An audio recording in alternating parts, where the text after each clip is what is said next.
General Wei Feng was in Russia to meet with Russian Defense Minister Sergei Shoigu, in his first foreign trip since being appointed to the position. His comments have sparked fears that current tensions may escalate to World War III. He said, "I am visiting Russia as a new defense minister of China to show the world a high level of development of our bilateral relations and firm determination of our armed forces to strengthen strategic cooperation." The Chinese side has come to show Americans the close ties between the armed forces of China and Russia. "We've come to support you." He added that China is willing to express our common concerns and common position on important international problems at international venues as well. Getty new Chinese defense minister claimed his visit to Moscow was a show of strength against the U.S. Emir Shoigu claimed that Wei's visit underlines a special character of relations between Russia and China.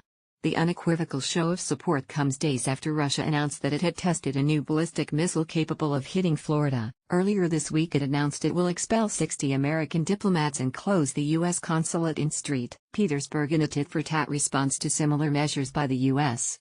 The United States expelled 50 Russian diplomats last month over the poisoning of Sergei Skripal in Salisbury in March. The United Kingdom and United States have blamed Russia for the incident which involved a military-grade Novichok nerve agent and sparked an international diplomatic confrontation. Russia strongly denies the accusations. Tensions escalated in the days after the attack when British Defence Minister Gavin Williamson accused Russian President Vladimir Putin of attempting to subvert, undermine and influence countries around the world, and told him to shut up and go away.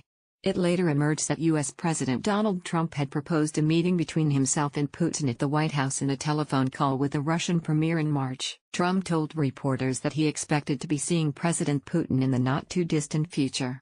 Sarah Huckabee Sanders, White House spokesperson, confirmed Mr. Trump had extended the invitation for a meeting, and that the White House was a possible venue, but gave no further details. A statement released by the White House said, as the president himself confirmed on March 20, hours after his last call with President Putin, the two had discussed a bilateral meeting in the not-too-distant future at a number of potential venues, including the White House. In late March, Chinese President Xi Jinping hosted North Korean leader Kim Jong-un for talks that were widely viewed as a diplomatic coup for the North Korean leader before his expected meeting with Donald Trump later this year.